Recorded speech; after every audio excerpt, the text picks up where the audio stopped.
When Ethan Hale slid the divorce file across the walnut table toward me, his fingertips tapped a faint, measured rhythm on the polished wood. It was the kind of sound you barely notice until it becomes the only thing in the room, thin as the brittle crack you hear when the final load-bearing strut is pulled from an award-winning model you once stayed up all night to perfect. In that instant, the elegant structure I'd been living inside collapsed in clean, silent stages inside my chest. His face stayed calm. Not tender, not cruel, just calm. The way a man looks when he's handing over routine construction paperwork, when the ink is already dry in his mind. "Leah," he said, voice low, worn with the fatigue of someone who's been busy too long. "Let's get a divorce. Iris needs me." He said it like an inevitable scheduling conflict, like the ending had been decided by gravity, and he was simply informing me that the beam had to be replaced.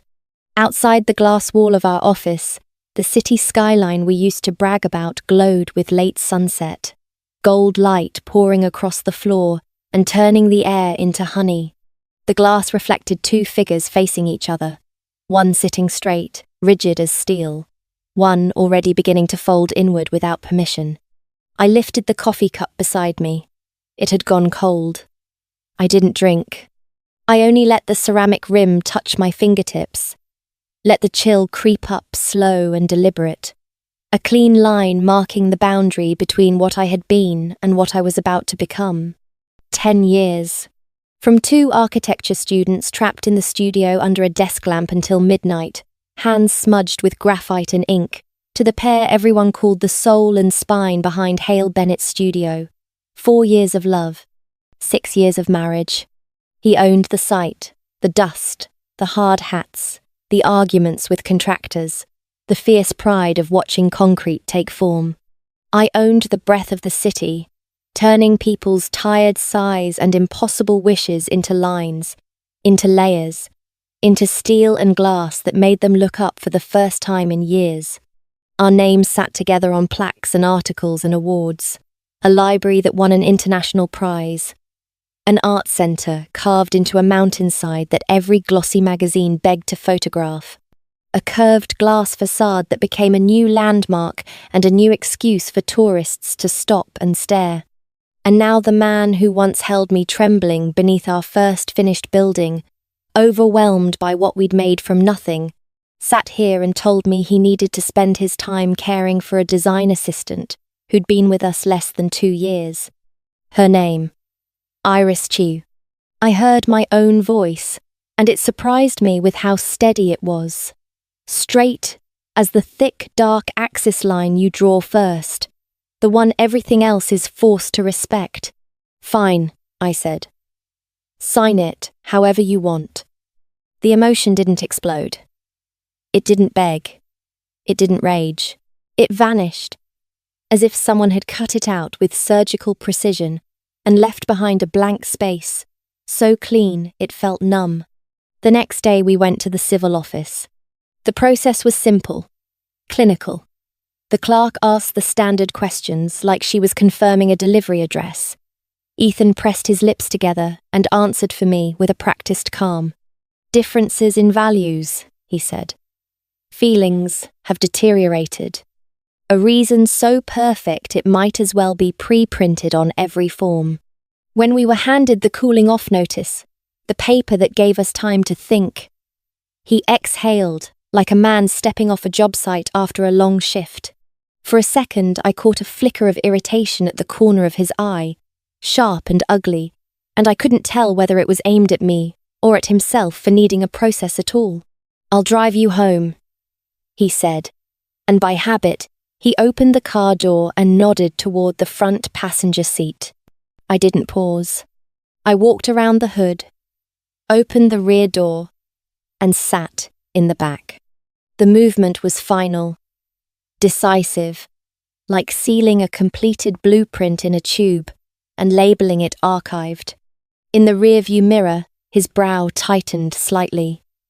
He said nothing. Traffic swallowed us. Red lights, green lights. The shifting glow sliced his face into unfamiliar planes of shadow and brightness, as if the man beside me wasn't the same man who once fell asleep at my shoulder in the studio, still holding a ruler in his hand. His mood wasn't bad. His fingers tapped the steering wheel to a rhythm only he could hear. The Bluetooth connected. A sugary pop ringtone filled the car, bright and obscene against the silence.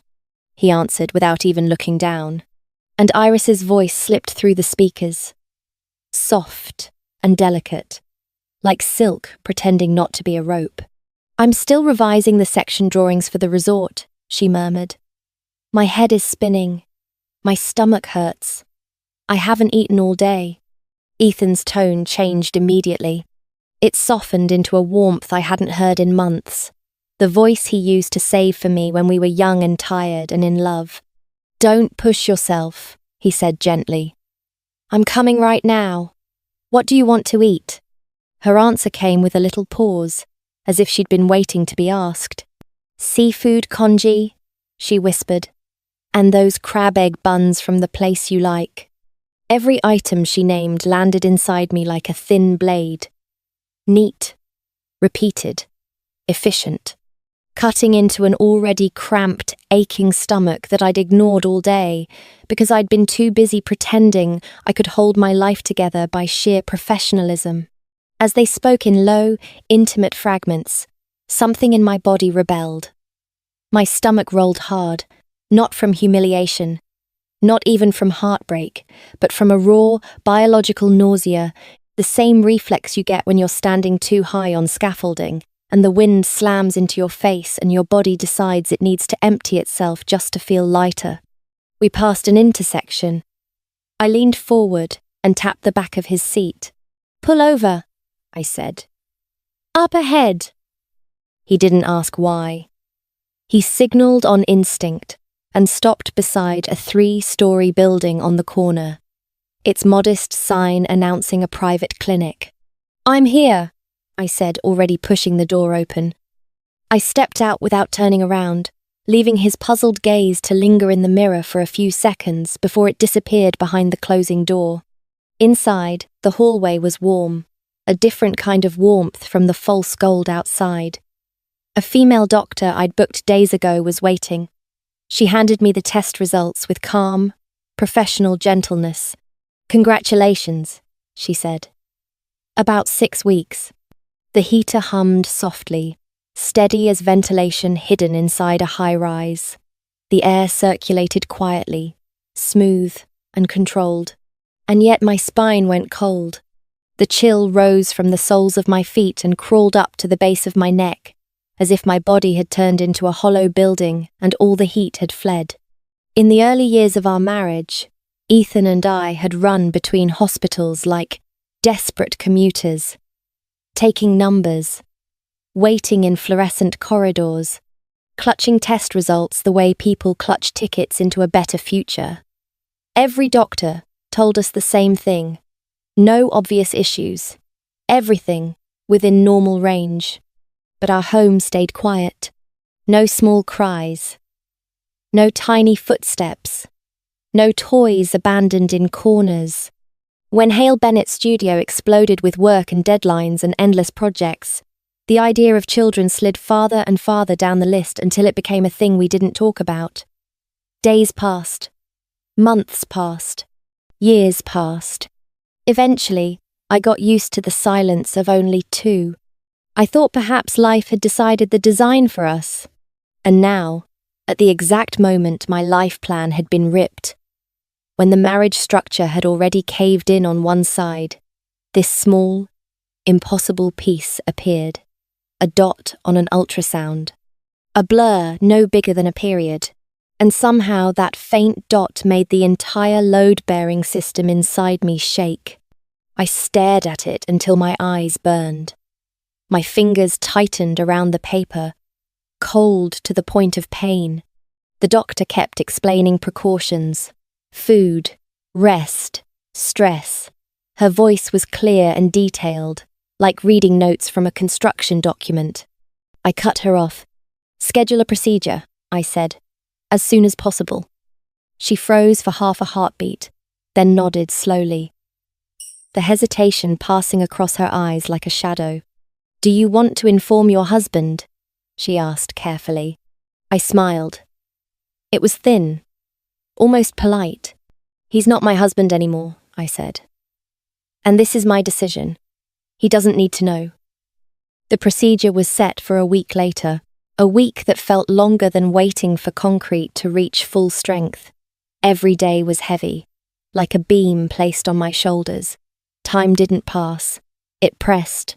While I counted down in silence, Ethan and Iris became the hottest topic in the architecture circle. First came a photo at a real estate gala on the top floor of a famous hotel, the same hotel our studio had once designed interiors for.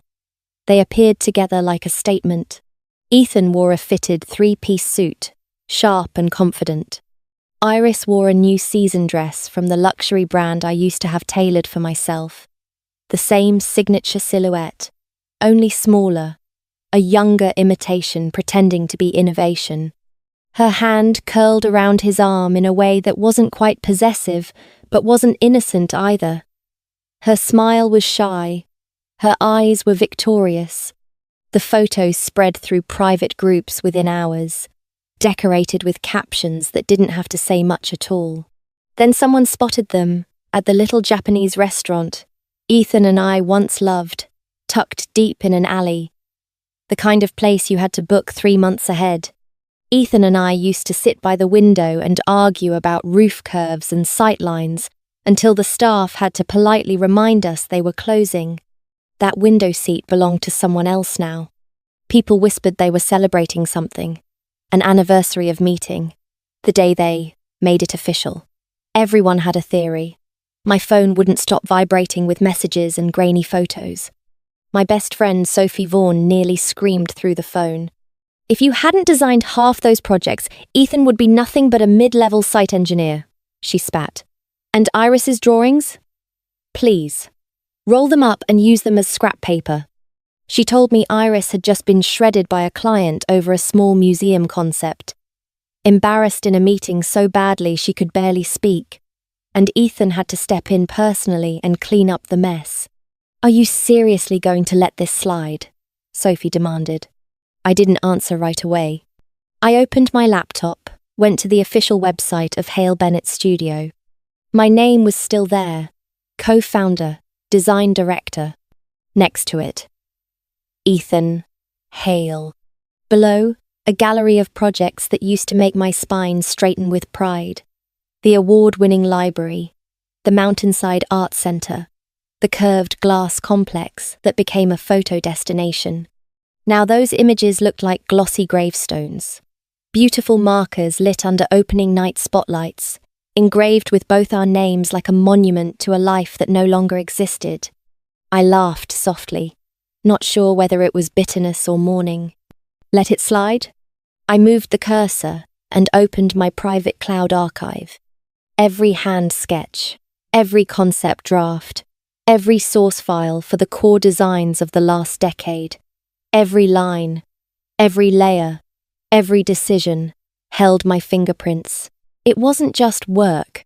It was the true soul of Hale Bennett Studio. And it was the only foundation I still owned completely. The screen cast a pale blue light on the glass reflection of my face. The woman staring back wasn't the girl who once ran through night rain clutching drawings to meet a deadline. She was an architect who had stood inside collapse more than once and learned how to study the foundation without flinching. In silence, I positioned the cursor on the first folder, calm in a way that startled me. The calm you feel when you begin renovating an old building. You know what can be preserved, and you know what must be demolished. "Sophie," I said, voice low, steady, "do something for me. Put the word out. Tell people Leah Bennett is opening her own firm." There was a pause, 2 seconds of electric silence. Then Sophie laughed, sharp and delighted. "I've been waiting for you to say that," she said. "Done." When the call ended, I stared at the screen as it dimmed. I felt strangely peaceful, like I'd thrown a stone into a perfectly still lake and accepted that the ripples would spread whether anyone wanted them to or not, dragging things up from the bottom. The news moved faster than I expected. That same night, my phone rang. A landline number. Not Ethan. The headquarters of Sterling Vista Properties, our biggest client, and the most demanding one.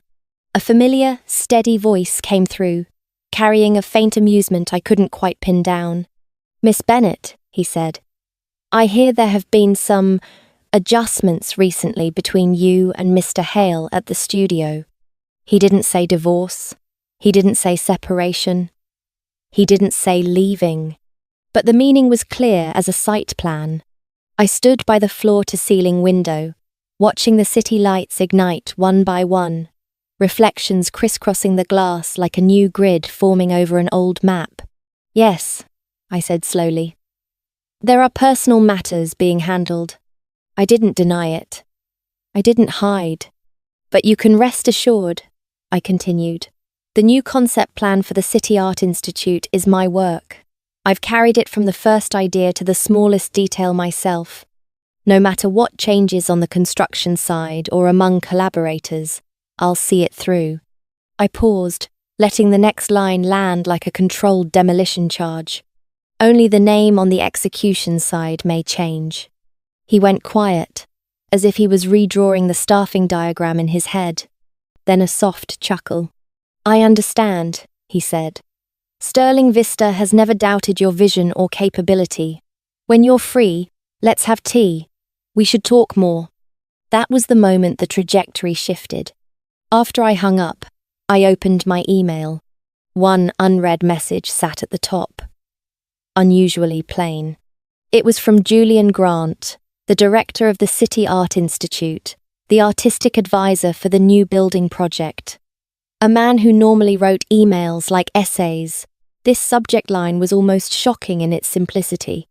About the conversation regarding the soul of the new institute. I clicked it. Inside. Even simpler. One line. One address. "Leah, if you have time, I'd like to speak with you a little more. Tomorrow, 3 p.m. Tranquil outside tea house, Grant City." His signature at the bottom. Julian Grant. A name like a clean sketch line that immediately pulled images into my mind. Tall, lean. Always in linen or soft cotton, pale colours, simple cuts, expensive without shouting. Eyes quiet like a courtyard hidden behind noisy streets. A space that could hold silence without discomfort. We'd spoken deeply a few times about the new institute. The way he talked about space, light, and human movement made me feel something rare. Not challenged, matched. Not a power game. A shared altitude. The next afternoon I arrived early. Julian was already there, sitting at the table closest to the window. Behind him, a trellis held a small wind chime. Steam rose from his tea in thin, graceful spirals. Sunlight filtered through bamboo blinds, cutting his face into alternating bands of brightness and shadow, like a lighting study drawn by time itself. "Miss Bennet," he said, standing and pulling out a chair. The gesture was natural, neither overly formal nor too intimate. "Sorry to keep you waiting," I said, though I had barely arrived. Julian motioned for me to sit. His gaze rested on my face for the briefest beat. Not probing, not pitying, just a calm understanding, as if he'd heard something but didn't need me to confirm it. "I've had some new thoughts on the urban living room concept for the Institute," he said. "I wanted to exchange ideas with you. Of course, if today isn't convenient, we can speak another time." I lifted the tea. It was slightly bitter, cleansing, like wind moving through the atrium of a sealed concrete structure. "It's fine," I said. "Sometimes work is the easiest anchor to hold." And we began. We talked about the massive glass plane meant to dissolve the boundary between inside and out, so pedestrians could look up and catch a glimpse of art without having to decide to enter. We talked about whether a building that reads like a cold stone block from a distance could still carve out small corners where people instinctively slow down, sit, breathe, and stay. Julian spoke slowly, each word placed with care. His opinions were sharp, but his tone never pressed. He didn't push or pull. He simply opened space and let you see where you stood. For the first time in days, my mind didn't drag me under. It lifted. Then the wind chime rang. Clear. Light. The sound was thin as a string touching the surface of taut water. I looked up by reflex and immediately met two familiar gazes turning toward us. Ethan Hale and Iris Chew. She clung to his arm. She wore a new dress, recently released, and the style was familiar in the way a stolen signature is familiar. Same brand, same silhouette I used to commission, only altered at the shoulder, trying desperately to read younger, softer. The moment Iris saw me, her eyes flashed, then darted away. Her body shrank closer into Ethan's arm, as if she could stitch herself into his shadow. Ethan's expression darkened in a blink. His gaze swept over Julian, sitting across from me, assessing him like a material inspection light. Then it landed on my face, carrying a blunt, undisguised accusation. He pulled Iris forward and strode over. Their presence fell over our low wooden table like a crude shade structure slammed down in a quiet courtyard. "Leah," Ethan said, voice tight. "What a coincidence." He emphasized the word coincidence, as if it tasted sour. His mouth curved slightly, almost a smile, but it held no warmth. His eyes flicked to my tea, then to Julian. "And who is this?" he asked. "Aren't you going to introduce him?" The tone was so perfectly wrong it was almost impressive. If someone didn't know our history, they might have believed he'd just found his wife sneaking around after work with another man. Julian set his teacup down. Porcelain met wood with a soft, controlled sound. His expression didn't change. If anything, he grew more politely distant, the way a man does when he's used to difficult rooms. He looked at Ethan, then at me. In his calm eyes was an unspoken question. "Do you want me to step in?" I met Ethan's accusation without blinking, and in that second, I realized the last ripples in my heart had already settled. The surface was flat again, reflecting only myself with sharper clarity than before. I raised my teacup, blew gently across the thin foam, let the heat brush my nose. Then I spoke, clear and steady, like presenting a proposal to a client. "Ethan," I said, "this is a public place. If you want to perform a caught in the act scene, you should pick a setting that suits it better." I paused, letting the air tighten. Then I smiled slightly, and the next line slid out without tremor. "And tell your assistant Iris that copying my style is fine.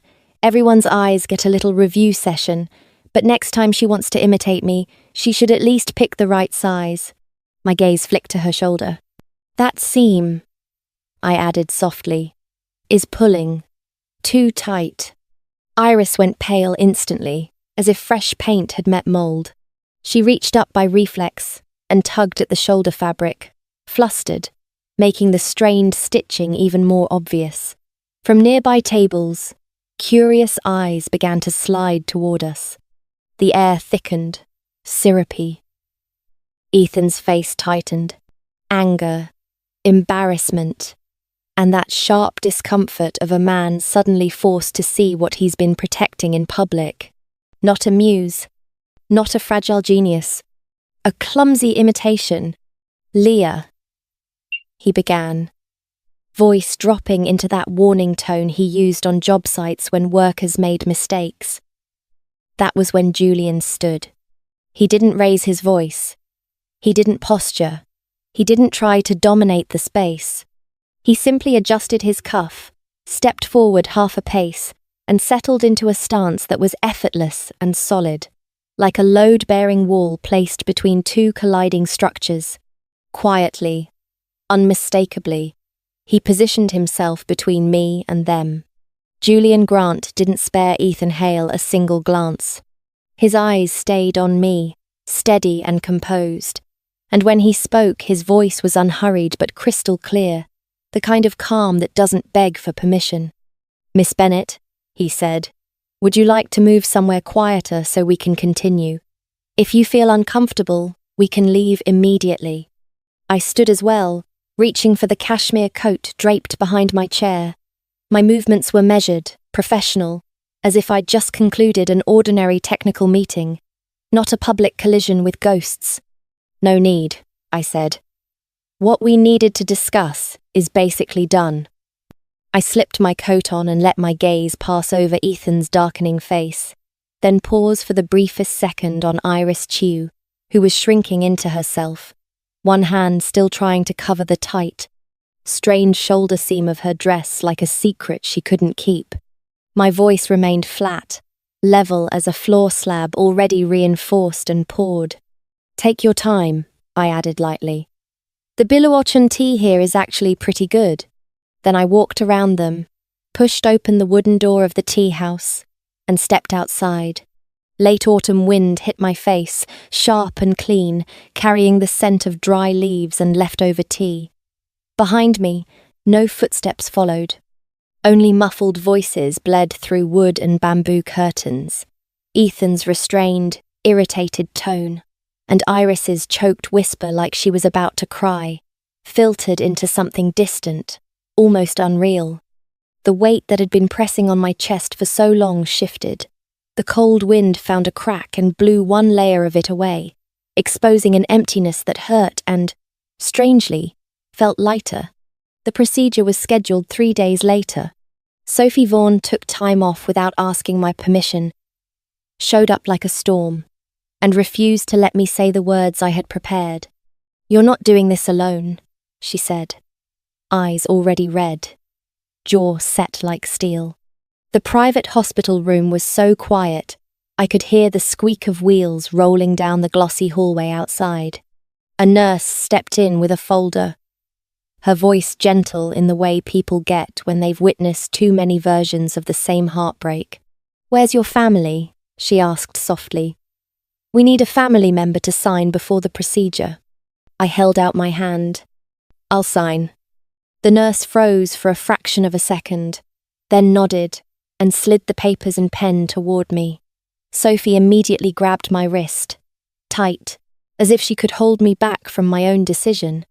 "Leah," she whispered, trembling. "Maybe I should sign for you." "It's fine," I said.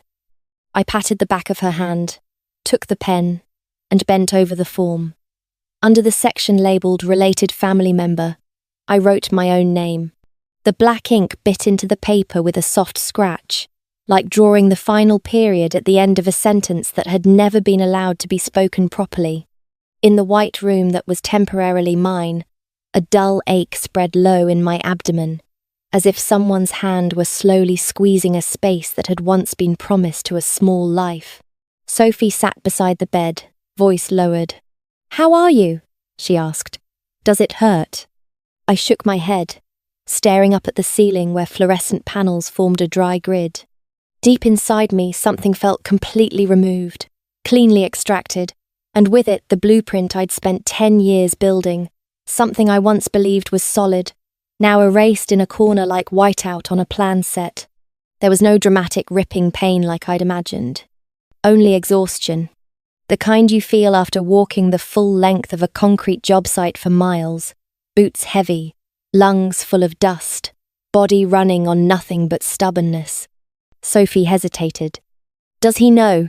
she asked, anger and pity tangled in her eyes. "No," I said, closing my eyes. My lashes fluttered once. "He doesn't need to." Ethan was probably scrambling to clean up another mistake Iris had made, or calculating how to use his project management skills to patch the hollow shell he'd created by pulling the soul out with his own hands.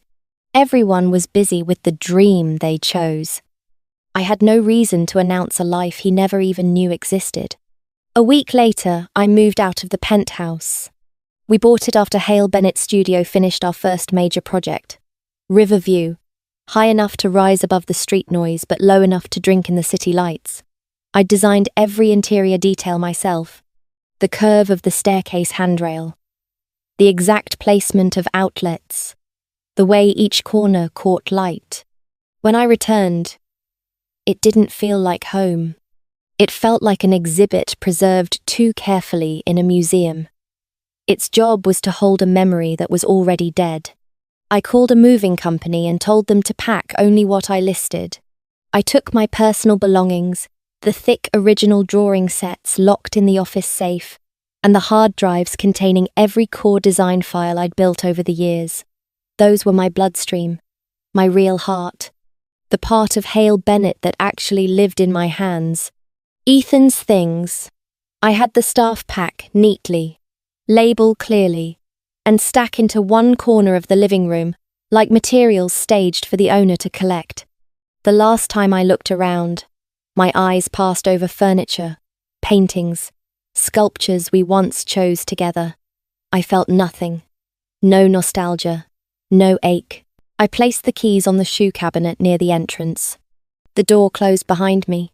The lock clicked softly, sealing off an era. Preparing my new studio happened fast and clean, like launching a project where I was both lead architect and investor. Sophie used every media and PR connection she had, feeding the news quietly but precisely so each rumour landed in the right ears. The location was an old European-style villa in the city centre, hidden behind ancient trees, quiet in the middle of chaos, exposed brick and original arched windows, preserved like timestamps.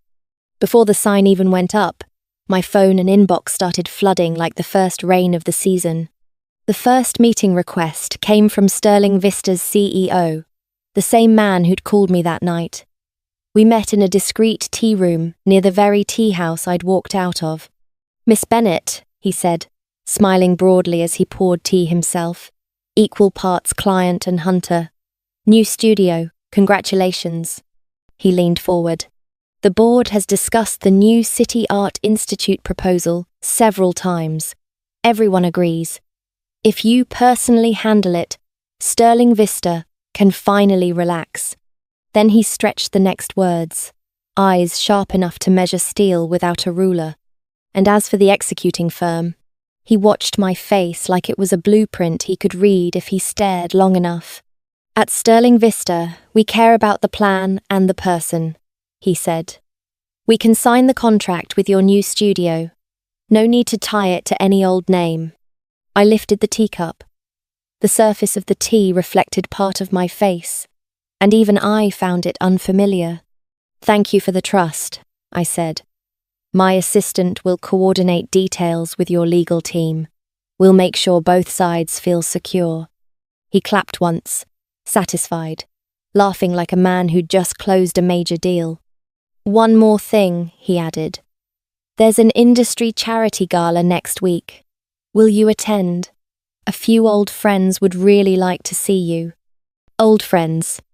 Not ordinary colleagues. People who held the pipelines of capital and projects in this city like arteries. "I will," I said, smiling. Inside, it felt like placing a new coordinate axis onto the map of my life. One that no longer intersected with any line Ethan Hale had drawn. I knew that gala would be the first time Ethan and I appeared in the same room again. But this time, we wouldn't be under the same name. This time, I wouldn't be anyone's shadow. That night, I chose a black slip dress. Clean lines, no ruffles, no crystals, no wasted detail. The fabric fell like water, skimming curves sharpened by too many sleepless deadlines. I wore only small pearl earrings, soft light at my earlobes. Everything else was space for presence to speak. Sophie nudged my elbow. "Look over there," she murmured. "You don't even have to turn around to know who's trying to burn a hole through your back." Before I could ask who, I felt it. A gaze like a spotlight. Ethan had arrived. Exactly as expected. And of course Iris was with him. She wore a tight, silver sequin dress, glittering with every step, her makeup so meticulous it erased any hint of natural. She stood tall, forcing herself into the shape of a woman who belonged in this room. But her confidence looked like fresh paint not yet dry. Touch it lightly, and it cracked. Ethan held a glass of red wine, speaking with an older industry figure known for being brutally honest. A man who judged only real capability, never fame, never connections. As I passed, I caught fragments. "Ethan," the elder said, voice steady, "your firm's recent concepts are technically competent. The layouts are fine, but they're missing spirit. It feels formulaic, not creation." A pause. "Compared to that library back then, when Miss Bennet was still with you, it's not even close." Ethan's jaw tightened hard enough to show the bite in his cheek. His wineglass stalled mid-air. Even from a distance I could feel him swallowing his discomfort back down like poison he refused to spit out. I didn't stop. Champagne in hand, I moved toward the cluster around the real estate giants. Sterling Vista's CEO saw me first and lifted his arm with a bright smile, voice raised just enough to redirect attention. "There she is," he called. "Miss Bennet, come here, come here. We were just talking about that urban living room concept in the new institute proposal. Mr. Wang here is very interested." The focus shifted immediately. Eyes that had been scattered across the room turned toward me in unison. Overhead lighting slid at the perfect angle and caught a bright line along the rim of my champagne glass. I stepped into the circle, greeted each person, and took control of the topic, the way you take back your own drawing set. I spoke about the massive glass wall, how it would pull light and seasons inside, how people on the sidewalk could look up and see silhouettes moving through the building, to feel that art wasn't locked behind high fences. I spoke about dissolving the boundary between display and living, creating a place where people could rest, breathe, and have a conversation with the city itself. No flowery language, just what I knew best, a clear logic, a deep understanding of space, a narrative as clean as structural lines on a plan. I watched interest bloom into real approval, not polite nodding but genuine recognition. Ethan was left behind. He tried to guide Iris into the conversation. A few people offered quick greetings out of courtesy, but their attention stayed anchored to me, where the real discussion lived. Iris couldn't stand it. In a brief pause, she slipped in with a voice forced into professional. "The load-bearing structure of that glass wall," she said. "We've optimized it a lot as well." The air paused for exactly one beat. A few of the men exchanged glances. Structural load is important, yes, but dragging pure engineering into a conversation about design philosophy at a gala didn't make her sound smart. It made her sound lost. Sterling Vista's CEO laughed lightly, smoothing the moment. The technical side can be discussed later," he said. "We'll have the construction team and design team sit down properly." Iris flushed. The blush pushed through her powder. She turned to Ethan, searching for support, like a child reaching for a railing. But Ethan's gaze had turned dark, thick with something close to contempt. He gripped his glass too hard. Then, suddenly, he yanked Iris's arm. Hard. She stumbled, nearly falling. Champagne splashed up and across her silver dress, leaving a dark, wet stain that glitter couldn't hide. Nearby eyes snapped toward them, not because they cared about the drama, but because that rough motion didn't belong in a room built on polished manners. Iris's eyes reddened instantly. She bit down on her lip, fighting tears so her mascara wouldn't run. The image she'd worked so hard to build, the elegant, understanding woman who could replace me, cracked visibly in one tug and one stain. Ethan realized he'd lost control, but his pride wouldn't let him admit it. He muttered something sharp and clumsy, then released her with a scowl. His eyes cut through the crowd and locked onto me. I met his stare calmly, lifted my champagne, and took a slow sip. The cold fizz slid down my throat, sharp and clean. A reply that didn't need words. See. Without me to manage the rhythm, to steer the conversation, to know when to speak and when to hold silence, you and your new design can barely survive a room like this. And this was only the opening act. Near the end of the gala, when the lights softened and the background music shifted into slow jazz, Julian Grant finally arrived. He wore his usual pale linen shirt, tailored trousers, and a simple watch with no loud logo. In a sea of glittering brands, he didn't try to shine. He stood out anyway, because he was clean, quiet, certain. He didn't drift between groups or chase attention. He walked straight toward me, each step steady, unhurried, as if the entire room contained only one destination. My position. His gaze landed on my face with a warmth so gentle it made people look twice. "I'm sorry," he said naturally. "Something urgent came up at the Institute. I'm late." Then, softer, more personal than etiquette required. "Are you okay? You look a little tired." I didn't hide it. I smiled faintly. "I'm all right," I said. "These kinds of social performances drain energy." Julian reached out and, without making a show of it, took the nearly empty glass from my hand and set it onto a passing server's tray. "Let's go," he said. "I'll drive you home. Places like this can make it hard to breathe if you stay too long." His voice wasn't loud, but it wasn't quiet either, just clear enough that anyone leaning in to listen caught every word. It wasn't a dramatic gesture. It was a declaration anyway. I didn't refuse. I only glanced across the room and found Sophie, gave her a small nod that said I'm leaving first. Then Julian and I walked out together through the crossing, braided stairs of the crowd. The glass doors shut behind us. Night air rushed in, cool and alive, carrying the scent of trees and a faint trace of exhaust. Julian circled to my side, opened the passenger door, and placed his hand politely along the top frame, creating a small shelter so I wouldn't bump my head. "Thank you, Director Grant," I said as I slid into the seat. "Julian," he corrected gently. He started the car. The dashboard light cast a soft glow across half his profile, sharpening the angles of his face without making him look cold. "No need to thank me," he added after a beat. "It's on the way." Then he hesitated, and his next words landed with careful weight in the quiet cabin.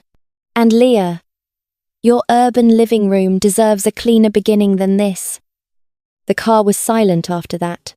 He didn't fill it with small talk. He didn't interrogate me. He didn't perform comfort.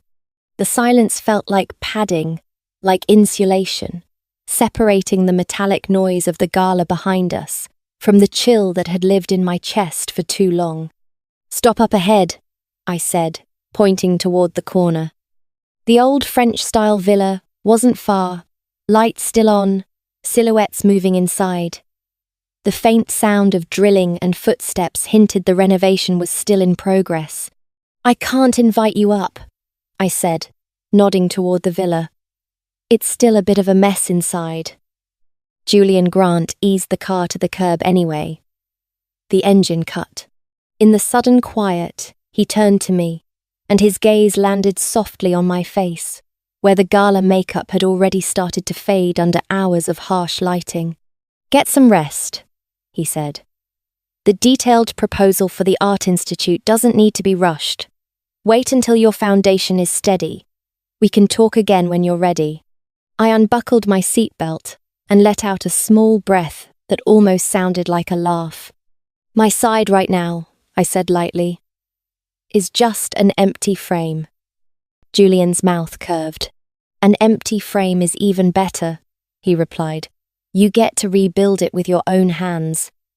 That's when a structure becomes truly yours. Fully Leah Bennett." He paused, like he'd remembered something he should have offered earlier, something practical and real. If you need introductions, contractors, material suppliers, anyone reliable for long-term collaboration, just tell me. I opened the door. Thank you. Don't mention it. I heard him behind me as I stepped down. He stayed in the driver's seat, watching as I walked through the gate. Only after I disappeared into the light did his car roll forward and glide away. Inside, the studio still smelled of fresh paint and newly cut wood, mixed with the faint heat of temporary exposed bulbs hanging from the ceiling. A few workers were finishing the last steps, clearing packaging, repositioning track lights, testing the AC. Sophie Vaughan was curled on the fabric sofa in the corner, laptop on her thighs, fingers clacking non-stop. The moment she heard the door, she sprang up like a released spring. "So?" she demanded, eyes bright, delighted like she'd just watched an enemy trip on their own doorstep. She didn't even wait for my answer. "You didn't see it," she said, almost giddy. "After you left, Ethan's face turned black as a burnt pan, and Iris cried so hard half her makeup slid off. Deserved." I slid my coat off and hung it on the iron rack against the brick wall. "I saw," I said, smiling without warmth. "Wait, look at this." Sophie swung the laptop screen toward me. It was the public account she ran, the one that fed design and real estate news to the city's hungry little circles. Under the newest post, the comments had already detonated. The headline was brutally direct. At a glittering gala, Hale Bennett's star dims. Soul designer Leah Bennett officially launches solo. The photos were sharper than any caption. One was me in the crowd, calm and steady, glass lifted slightly, eyes bright like a fixed point. The other was the exact moment Ethan yanked Iris's arm, champagne splashing across her silver dress in a dark, unmistakable stain. Side by side, the images told a complete story without a single extra word. The comments section was even more savage. "I knew Hale Bennett has felt dead lately. Turns out the soul already left. That Chew girl is a designer. She looks like a walking vase. Every time she speaks, it's off topic. Ethan Hale got too high on himself. Leah Bennett won international awards. Who does he think he is, letting her walk away? Support Leah's independence. Can't wait to see what she builds next." Someone even posted a long breakdown. Projects before I disappeared. Projects after. They dissected the shift in spatial emotion and called me the building's air duct system. "Cut the duct," they said, "and the machinery can still run, but nobody can breathe." The wind had fully changed direction. "You did well," I told Sophie, squeezing her shoulder. "I meant it. Public opinion, used at the right moment, in the right place, was a blade sharp enough to save you a lot of effort." The days after that blurred into pure momentum. Signing the independent design contract for Sterling Vista's Art Institute was only the beginning.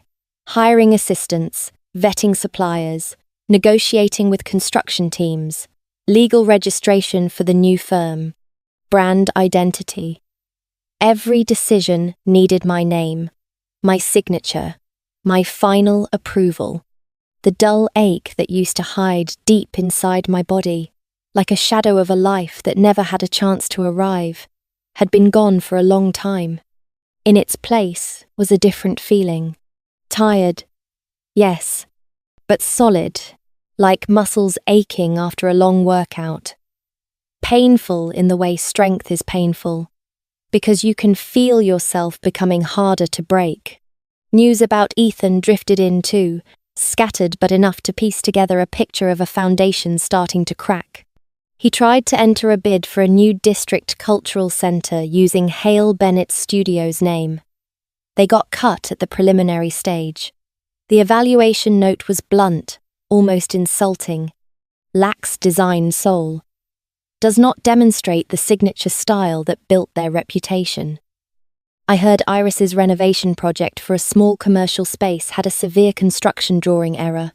They were halfway through implementation before they had to stop, tear down, and redo from scratch.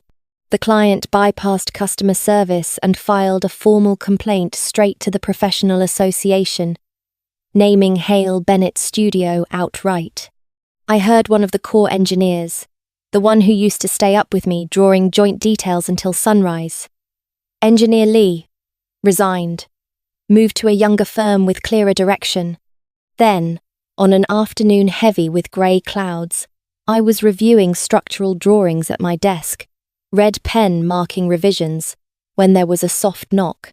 My assistant, Tessa, poked her head in, hesitation written across her face. "Miss Bennett," she said carefully. "Someone's here. He says he's Mr. Ethan Hale. He doesn't have an appointment. Do you want to see him?" My pen froze. A tiny dot of ink bled onto clean white paper. I looked up. Calm. Let him in. When Ethan stepped inside, he brought the cold air of the rainy afternoon with him, as if the weather had clung to his clothes out of spite. He looked thinner. His jawline was too sharp, his eyes bruised dark underneath. One shoulder of his suit was damp where rain hadn't dried yet. His shoes were spotted with wet dust. "Sit," I said, gesturing to the chair across from my desk. My voice was the same voice I used with difficult clients. Controlled, neutral, professional. He didn't sit. He walked straight to my desk, planted both hands on the edge, and leaned forward, throwing a heavy shadow across my drawings like a storm cloud over a site plan. "Leah," he said, each word tight. "What exactly do you want?" I gave a soft, almost bored sound, set my pen down, leaned back in my chair, and folded my hands over my chest. "That question," I said, "coming from you. I don't understand it." His eyes tightened. "You don't understand. Or you don't want to understand any more." My calm seemed to ignite him. His face darkened further, and when he spoke, it was almost a growl. "You stole Sterling Vista's project. Engineer Lee quitting. Was that you? The cultural centre bid failing. Did you sabotage us from behind? Leah, don't be so ruthless. Hale Bennett is your life's work too." My life's work. I repeated the phrase, slowly, and then lifted my gaze to meet his head-on. Only cold amusement remained in my eyes. "Ethan," I said, "do you even remember where the name Hale Bennett came from?" I let the words fall, one by one, like tapping nails into wood. It was your name. And mine. From the beginning, it was our child. My voice stayed calm, but the edge sharpened. "And you were the one who dug its heart out with your own hands. Then you stuffed it with a spirit you don't even fully trust. Now you come here and blame me, like I'm the one destroying it." I tilted my head slightly, as if assessing a failed structure. I simply took back what belongs to me, my designs, my name, my clients who recognize my work, the empty shell you left behind, the one you and your assistant are running. If it collapses, isn't that inevitable? Ethan flinched as if I'd pressed a finger into a bruise. His expression tightened, warped. "So because you hate me, you want to smash everything," he said. "You want to ruin me. Is that it?" A laugh slipped out of me before I could stop it. Not sweet, not kind, just honest. "Ethan," I said, "you think too highly of yourself." I leaned forward slightly, eyes steady, voice almost conversational. "Hate takes energy. I'm busy building a blueprint that actually belongs to Leah Bennett. I don't have time to waste hating someone who has nothing to do with me anymore." His face went white. Those 4 words, "nothing to do with me," were more brutal than any accusation because they erased the entire decade in a single stroke. They denied him the place he thought he still owned inside my life. Nothing. To do with you, he echoed, like he needed to hear himself say it to believe it. Then his mouth twisted into a cold smile. Fine, he said. Nothing to do with you. Then tell me this. That day, at Tranquil Outside Tea House, you and that Grant guy. What was that? How long has that been going on? You've only been divorced for how long? Or was it already? Ethan. I cut him off. My voice dropped like a blade hitting stone. Watch your words. And remember your position. Who I meet, what I do, is not your business. I held his gaze without blinking. When you paraded Iris everywhere, toasting, standing close, letting her wear my silhouettes, repeating the introductions you used to reserve for me, did you ever think about how that felt for me? I let the question hang, then continued, colder. And now you come here trying to play the victim. His jaw flexed hard. His throat bobbed as if he was swallowing rage. No sound came out. I stood, placed both hands on the desk, and leaned forward slightly. I didn't raise my voice. I didn't have to. The pressure was already there, heavy as concrete. And one more thing, I said quietly. Don't dump the mess you and Iris created on my head. Her commercial space project blew up because of construction drawing errors, I said, voice even. They had to tear down and rebuild. Losses in the millions. The client is demanding compensation. I tilted my head slightly, letting the silence sharpen. And that's also my fault. Right. Ethan's throat moved. He didn't answer. So let's talk about Engineer Lee, I continued. He didn't resign because of me. He resigned because he stopped seeing a future for Hale Bennett. Because you let a half-trained copy of a designer put her hands on the core work, the part that should only ever be handled by someone who actually knows what they're doing.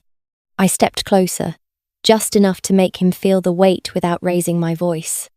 Ethan, I said quietly, can you look me in the eye and claim you don't know the reason? He held my gaze for a second, then it cracked. The defiance in his face looked like a major beam discovering a fracture. Rage and unwillingness warred inside him until the fight drained him. His shoulders sank. Leah.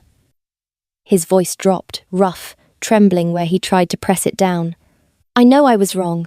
Iris, she can't compare to you. I lifted a hand. Stop. His mouth closed instantly. Ethan Hale, I said, each syllable clean. The second you chose her, the second I signed my own name on that consent form, it ended. I walked behind my desk, pulled open the lowest drawer, and took out a neatly clipped folder. I set it on the tabletop between us, like placing a final document on a negotiating table. This, I said, is what you've always wanted. The original draft, the early structural scheme, the foundation logic for the city library expansion. One of the first flagship projects that built Hale Bennett's reputation. The concept had been mine. The soul had been mine. And years ago he had tried every angle. Hints, detours, even sending other people to speak for him, all to get his hands on this set of materials. Now it was here. Now it was his. I slid the folder toward him. Take it, I said. Take it and go try to patch Hale Bennett together with your designer chew. My smile was thin, almost polite. And good luck, I added. To both of you. I lifted the office intercom and pressed a button. Tessa, I said calmly. Please see the guest out. A few seconds later, a soft knock. Tessa peeked in, her eyes flicking briefly to the man frozen in front of my desk before she smiled politely. Mr. Hale, she said. Professional as a receptionist in a high-rise. This way, please. Ethan's gaze moved slowly from the folder to my face. In eyes that once burned with ambition and certainty, Regret and unwillingness and confusion were tangled into something ugly, like a wall where water had seeped in and left stains spreading in blotches. He didn't say another word. He didn't even reach for the folder he'd once tried so hard to steal. He simply turned and followed Tessa out. The door closed. My office returned to its original quiet. Only the air conditioner's steady hum. Only the clock's second hand ticking forward. Step by slow step. I looked down at the folder. Then I picked it up. I walked to the paper shredder against the wall. The blades whirred to life. Sheets that carried my sweat, my sleepless nights, my own fingerprints of thought were pulled in and torn into thin, useless strips. Fresh cut paper smell rose, mixing with the new wood scent in the room. Like an old structure being demolished so something better could be built. That was what the past was now. Shreds, impossible to reconstruct into a whole. And I no longer wanted to. Another knock. Tessa stepped in again, this time holding a small paper box. Elegant. No logo. Tied with a simple ash-grey ribbon. "Miss Bennet," she said. "A delivery just arrived. The slip says it's specifically for you." I took the box, untied the ribbon, lifted the lid. No card, no note, only a full bouquet of white lisianthus, petals damp with dew, as if someone had rushed them in straight from a garden still breathing morning fog. I carried the flowers to the wide window. Outside, the city blurred behind heavy rain. Streetlights fractured through water on glass into smeared gold lines. This time, I promised myself I would draw every line of my new life clearly. No one would edit it carelessly again. I arranged the white stems in a clear glass vase on the windowsill. In the grey, exhausted day, they brought a soft pulse of life into the office. Small, but enough to keep the room from feeling like nothing but straight lines and concrete. I didn't ask who sent them. After Ethan's visit, he vanished completely. But news about Hale Bennett never stopped. Iris's commercial project collapsed entirely. Construction drawings were full of major errors. Structures clashed with piping again and again. Halfway through, everything had to be demolished and restarted. Costs multiplied. Deadlines bled out. The client stopped pretending to save face. They filed a formal complaint straight to the local design association and demanded a massive compensation sum, threatening a lawsuit if Hale Bennett didn't settle. Word was Ethan was running everywhere, trying to find someone to mediate that payout. But the people who once raised glasses with him now avoided his eyes. No one wanted to be pulled under with a sinking firm. Then more news arrived.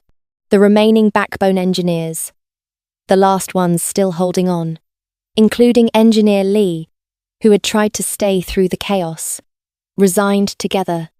Hale Bennett was now an empty building with its columns removed. A beautiful facade on paper. Inside, nothing. Only Ethan. And a handful of new faces with almost no real field experience. And Iris Q's name still sat on the official website as Design Director, pinned there like a joke someone refused to take down. Sophie turned her laptop toward me.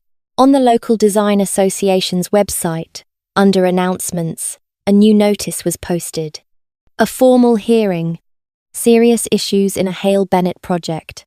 Time and location listed with clinical precision. Under it, a preliminary investigation summary, naming the technical failures in Iris's project outright. "Are you going to the hearing?" Sophie asked, eyes gleaming. She was almost vibrating with anticipation. I closed the tab and pushed the laptop back to her. "No," I said. "Waste of time." Sophie sighed dramatically. "What a shame. We don't get to watch them lose face in person." "Does watching them lose face shorten the schedule for our new studio?" I asked, already lifting a fresh set of drawings. Sterling Vista is pushing for the final structural package for the city living room. I have a meeting with the structural engineer this afternoon to lock the specs. Sophie pouted. Fine. Workaholic. On the day of the hearing, rain fell harder and harder, road water splashing into grey sheets. I was finishing the last points with the structural engineer when the sky outside the window darkened into evening. Sophie burst in like a gust of wind, hair damp, a few wet strands stuck to her cheek, eyes glittering with triumph. Oh my God, she gasped. You didn't see it. She gulped water, then launched in, voice full of savage joy. Ethan's face was black as soot. The old men on the board didn't spare him at all. They drilled him like a screw. They made Iris explain her design process, Sophie said, reenacting it with her hands like she was narrating a movie. She stammered. She couldn't even explain basic force analysis concepts. They pressed her until she broke down crying right there. Chairman Zhang, Sophie added. The one I knew was the harshest. Slammed the table and set it straight. With this level, sitting in a design director's seat is a disgrace to the profession. Hale Bennett's leadership is fully responsible. Ethan tried to speak. They cut him off immediately. Wouldn't let him blame it on individual error. How did it end? I asked, eyes still scanning a junction detail on the drawing in my hands. Sophie dragged the answer out, savouring it. They announced on the spot. Hale Bennett's practice license is suspended for 6 months. Full internal correction required.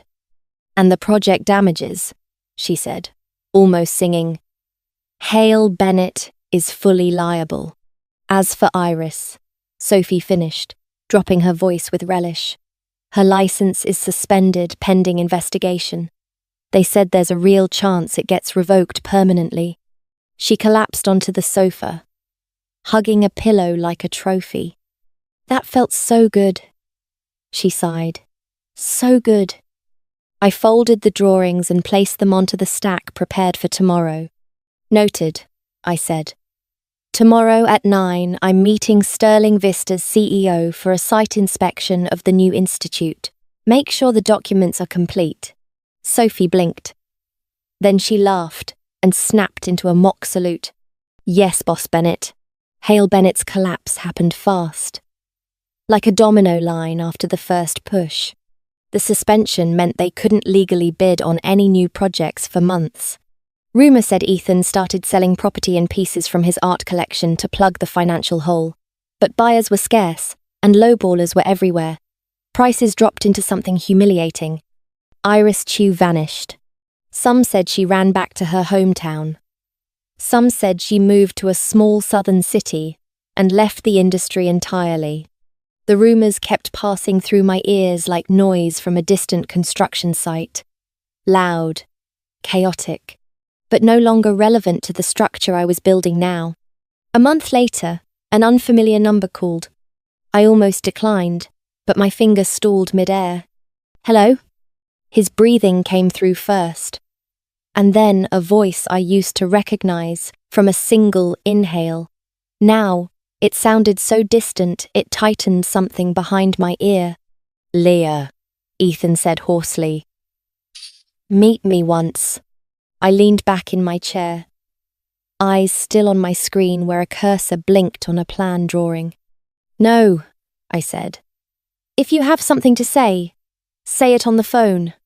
Silence stretched. So long I could hear wind slipping through a crack somewhere on his end. I can't hold it together anymore, he said at last. Hale Bennett filed for bankruptcy. My answer was short. Not surprised. Like hearing the result of a calculation I'd solved weeks ago. Another long pause. The stuff in the penthouse, he said carefully. When will you come get it? Or I can bring it to you. The penthouse. When I left, I'd taken only what mattered. Everything replaceable. I'd abandoned without a backward glance. No need, I said, looking out the window where afternoon sun fell on new buildings rising around my studio.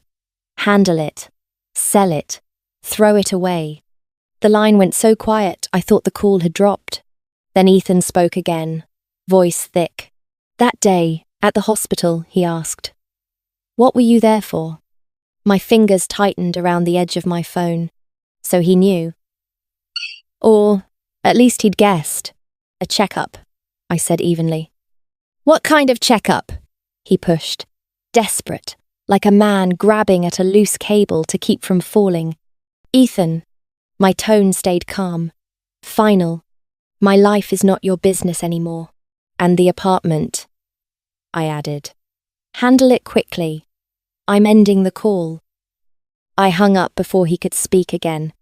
A short beep. Then the screen returned to silence. I set the phone down and looked at the model of the new City Art Institute on my desk. White volumes stacked with clean intent. Transparent acrylic glass planes. Thin coloured strips marking the flow of people. This was my present. This was my future. A few days later, Julian invited me to the construction site to review progress. The foundation pit was complete. Concrete retaining walls stood firm. Below, steel reinforcement knitted in dense grids. We wore hard hats and protective boots, walking across temporary steel mesh paths spanning the site. Excavators roared, concrete mixers churned. Men shouted measurements. Metal clanged against metal in a loud, living symphony of building. Dust rose with the wind. Wet cement and damp earth mixed into a scent so familiar, it was almost comforting. Julian surveyed the site, speaking louder to cut through the noise. The foundation work is excellent, he said. They're ahead of schedule. I pointed toward the structural engineer directing the crew, technicians checking drawings nearby. Structural supervision is strict, I said. Construction is cooperating. That's why it's smooth. We stopped at the pit's edge behind a temporary steel railing. Julian handed me a bottle of water, opened his own, took a few sips. Then, without looking directly at me, eyes still on the machines in the distance, he asked as if it were just another line item on a checklist. He came to find you. Yes, I said. No avoidance. He filed bankruptcy. Julian's voice didn't change much. Expected. He paused, then asked, still calm. He asked about the hospital. My hand, twisting the bottle cap, paused for a single second. Then I continued, steady. Yes. What did you tell him? That I went for a checkup. Julian nodded. And he didn't ask more. No curiosity, no pressure, no invitation to reopen wounds I didn't want to name. A gust of wind swept across the site, dragging dust and shouted instructions with it. Julian dipped his head to adjust the hard hat on his hair, then shifted naturally, placing his body between me and most of the wind-blown grit. Look forward, Leah, he said, voice lower because we were closer now. This building will be a new beginning. Your beginning. I nodded. And something in my chest, that had been overloaded for years, felt as if it were finally being reinforced. I know, I said. A few more days passed. On the weekend, I went to my parents' house for dinner. Halfway through the meal, my mother mentioned the name we hadn't spoken in a long time. Cautiously, like touching a bruise to see if it still hurt. I heard. His firm isn't doing well, she said softly. Bankruptcy. Is he all right, sweetheart? I picked up a bite of greens and answered calmly, without looking away from my plate. He'll survive. Probably still in the city, I said, picking up my chopsticks again, as if we were talking about the weather. My father sighed and set his bowl down with a careful clink. He used to be a good kid, he murmured. Ambitious. Driven. How did it end up like this? He didn't continue. Partly because it was someone else's story now, and partly because he understood, the way older people do, that some things pass a point where pulling only tears them further.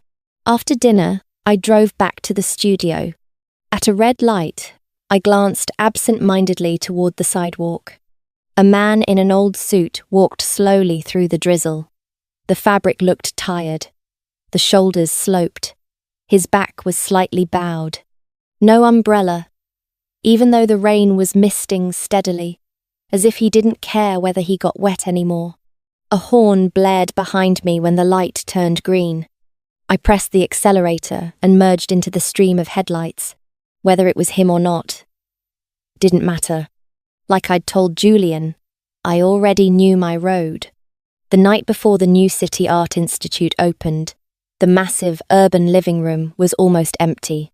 Only a handful of temporary lights glowed while the technical crew ran their final checks. I stood alone in front of the floor-to-ceiling glass wall.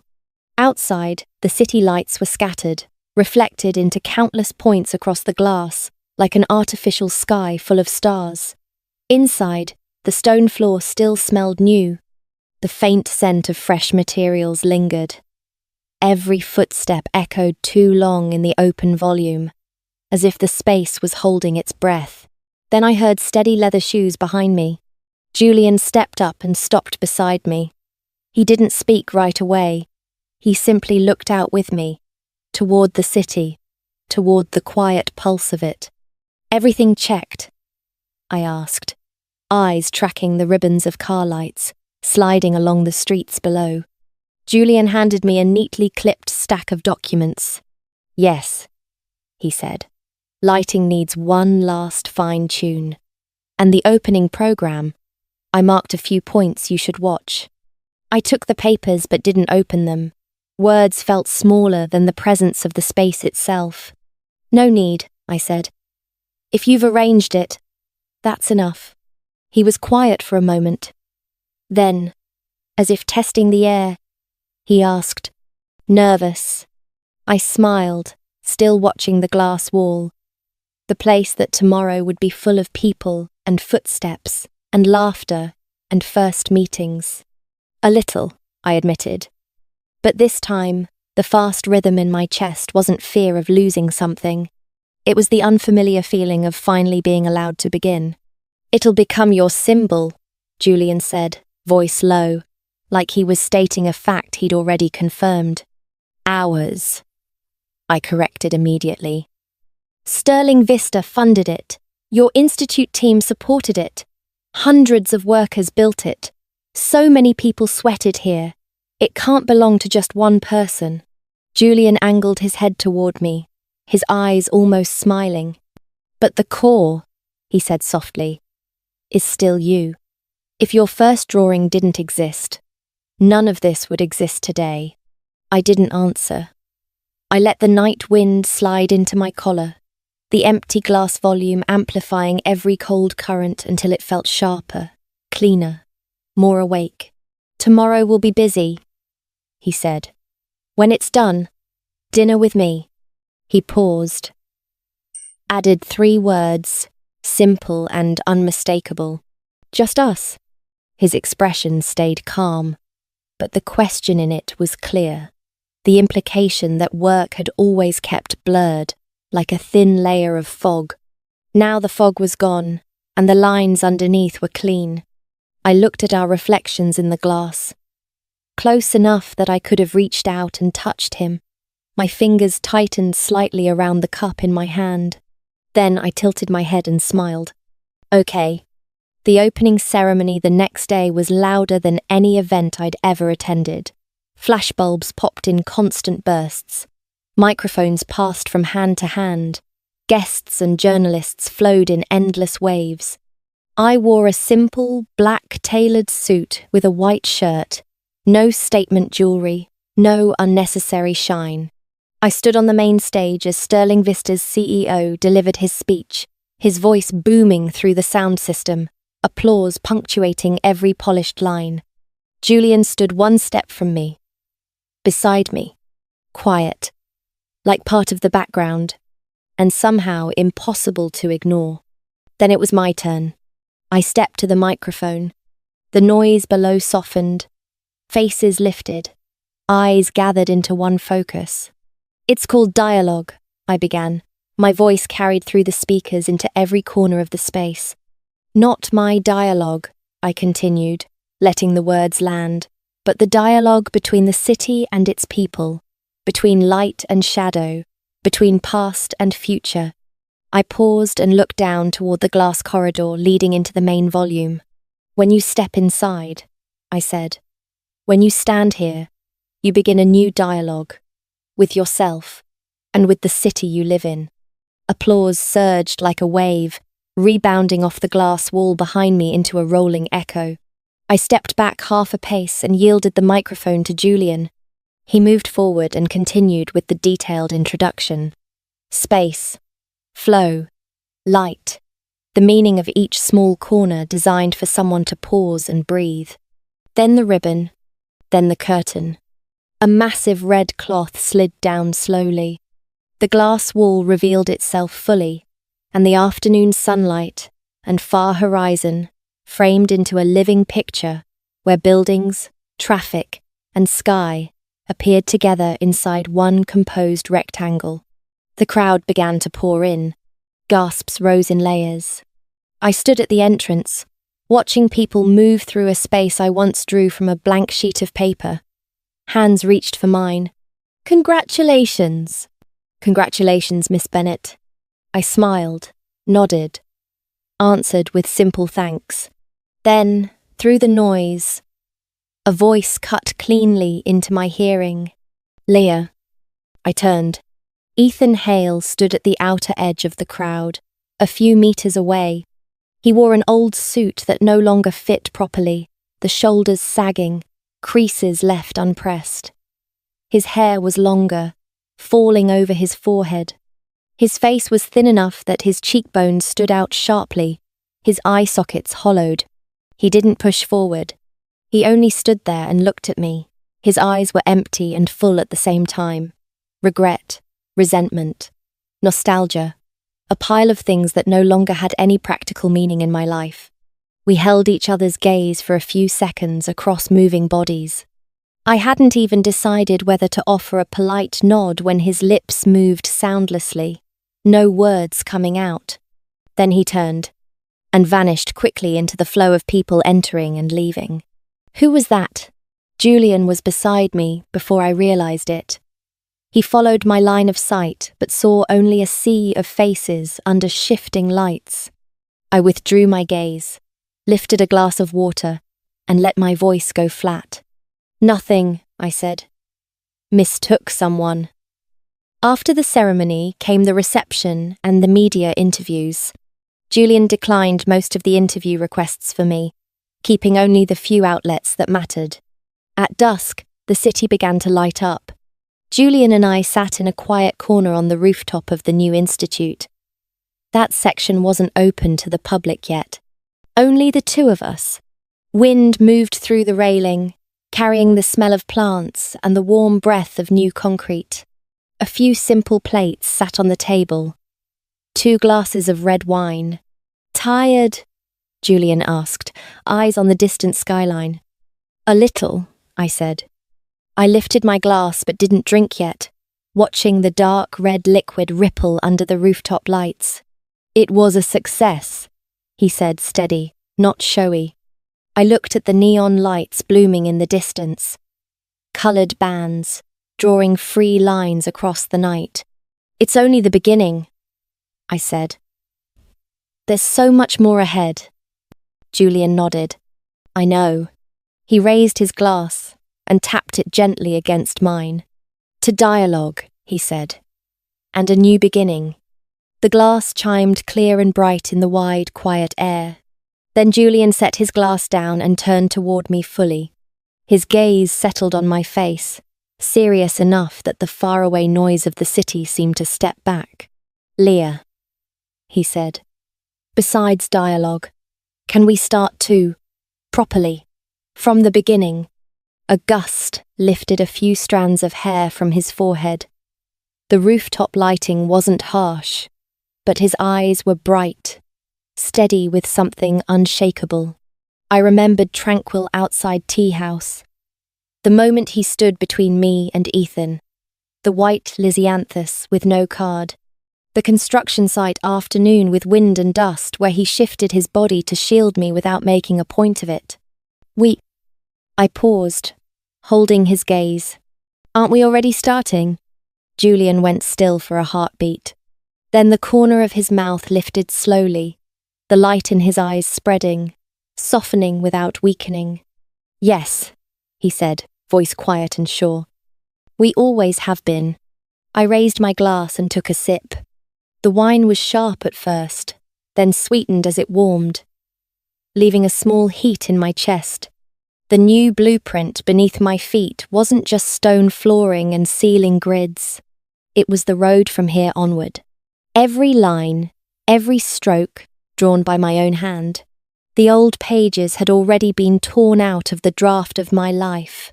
What remained was finally, completely, mine. Epilogue. 3 years after dialogue opened, the city had changed so much that sometimes even I had to stop and stare before my eyes caught up with the layers of time. That morning, I stood on the second level of the urban living room, one hand resting on the glass railing, looking down at the wide floor below. Sunlight poured through the massive glass, following the embedded steel lines we had calculated down to the millimeter, scattering into bright shapes across the stone. A group of elementary school students rushed in, chirping like a flock of small birds. "Miss, there's an echo here." A boy giggled and stomped. The sound bounced back from the high ceiling and the open volume so clearly it made even me laugh. Sophie stood beside me, arms full of files, yawning while secretly snapping photos. "See," she said, smug. 4 years ago, you drew those circulation routes. Now these kids use them exactly the way you predicted. This place is literally a paradise for students skipping lunch. I tipped my chin toward the info plaque near the entrance, where the words were engraved small beneath the project title. Leah Bennett, lead architect. And for the first time in a long time, seeing my name there didn't feel like proof. It felt like peace. "Then they're hiding inside my design," I said, watching the kids stamp their feet just to hear the echo. "That's proper functional use." Sophie snickered like she'd been waiting all morning to applaud me. "Exactly. Boss Bennett is always right." She lifted her phone, tapping the screen with her nail. "Oh, and don't forget your schedule, 3:30. The seminar, public space, and the city. Those architecture students have been sharing the poster, like it's a concert." She showed me the comments. They were loud, earnest, ridiculous in the way only youth can be. I admire Leah Bennett so much. Please let me intern at Bennett's studio. At least once in this lifetime. I need to visit dialogue. A strange softness crossed my chest. I remembered being the student who stood at the very back of a lecture hall, craning my neck to hear someone talk about architecture for people, nodding hard even when I didn't fully understand. Now I was the one on the stage. And behind me were buildings that existed. My phone buzzed. Internal line. "Miss Bennett, a guest arrived early. He says he has an appointment to see the studio." I checked the time. Still almost an hour before the seminar. "I'll come down." The guest stood in the first floor waiting area with his back to me. Beige shirt, jacket draped over one arm, a black rolling suitcase by his feet. At the sound of my steps, he turned. "Hi," he said softly. "Ethan Hale." I wasn't shocked, but I couldn't pretend my pulse didn't pause for a fraction of a second. 3 years. In those years, he'd existed only as headlines that slipped past me like wind through scaffolding. A former studio officially dissolves. The association lifts a suspension after the firm voluntarily closes. A brief local interview about a vocational training program in the East District. A man beside a drafting board. Ethan's profile. Ethan's hands. Ethan's voice. Careful and flat. Now he stood in front of me. His hair was cut short. a few clear silver strands at his temples. Simple clothes. No trace of the custom suits he used to wear like armor. "May I come in?" he asked, his voice smaller than I remembered. "I won't take much time." I nodded, motioned to the receptionist, then led him down the curved corridor where every glass panel looked out over the main space. "It's beautiful," he said, eyes lifting to the ceiling, then sweeping the volume like someone measuring a room he no longer owned. "It's fine," I replied, as if he'd commented on an ordinary drawing pinned to a board. We walked a few more steps in silence. "I read your teaching," I said, because the sentence existed in my mouth already. "At the vocational center in the East District." He flinched slightly, then smiled. Awkward, but not unpleasant. "Yeah, I teach technical drawing, basic plan reading." He looked down, then up again, like he was choosing honesty with both hands. "Sometimes I bring the kids to see places like this, so they know the world has more than box houses stacked in rows." He stopped. For the first time since we met again, he looked straight at me. "I used to think an architect's life was only awards and plaques," he said. "Now I know. For some people, learning how to build a roof that doesn't leak is already something to be proud of." I didn't comment. We reached the glass wall. Children pressed their noses against it, counting cars far below. Ethan set his suitcase down, unzipped it, and took out an old square box. He placed it on the stone ledge beside us. "I came to apologize," he said, hesitating, then letting out a short, self-mocking laugh. "Even though it's so late, it's almost embarrassing." I looked at the box. A faded label clung to the side, the old Hale Bennett Studio logo half peeled, the adhesive yellowed with age. I didn't ask what was inside. I could guess. Yellowing sketches, old drafts, things he once called important, or something he thought he should return. "Leah," he said, and his voice shook in a way he tried hard to hide. "I won't ask you to forgive me, because I know you don't need to do that. I just want you to know, I finally understand." He went quiet for a beat, swallowing. "When you signed the surgical consent," he said, the words rough in his throat, "and I took someone else to the restaurant we used to love. Our life was already broken. I pulled the last load-bearing beam out of the structure with my own hands. There's no one else to blame." For a brief moment, my mind flickered. A white hospital room, the steady beep of a monitor, the hollow ache below my ribs after the procedure. Then it slid behind glass again, like an old building cleared from the city map. "You don't need to tell me," I said calmly. "What you needed to say, you probably needed to say to yourself." Ethan's smile loosened. It looked lighter, like a man setting something down for the first time in years. "Maybe," he admitted. He nudged the box slightly toward me. "This," he said. "Keep it if you want. Throw it away if you don't. It's some of the hand sketches we drew together back then. I kept them for so long and never knew why." I didn't open it. He exhaled, as if relieved by my silence. "I'll go," he said. "I just wanted to see dialogue once, from the position of a passerby, to see your life going where you deserved it to go." Then he turned. No drama, no pleading, no reaching for my sleeve. Just a shadow from another blueprint, fading into the new crowd. I stood there a moment longer, then picked up the box and carried it to the back archive room. A few minutes later, those yellowed drawings were filed with other materials, stamped archive, and tucked into a small cabinet. Not to remember, only to remind myself that there had once been a version of me who walked through that phase and survived it. That afternoon, the seminar began on time. The lecture hall was full. While the microphone was being adjusted, I glanced at the front row. Julian Rivers sat there, not his usual linen shirt today, but a light grey blazer, buttons loosely fastened, program notes in his hand, calm, attentive, completely unbothered by the sea of students whispering behind him.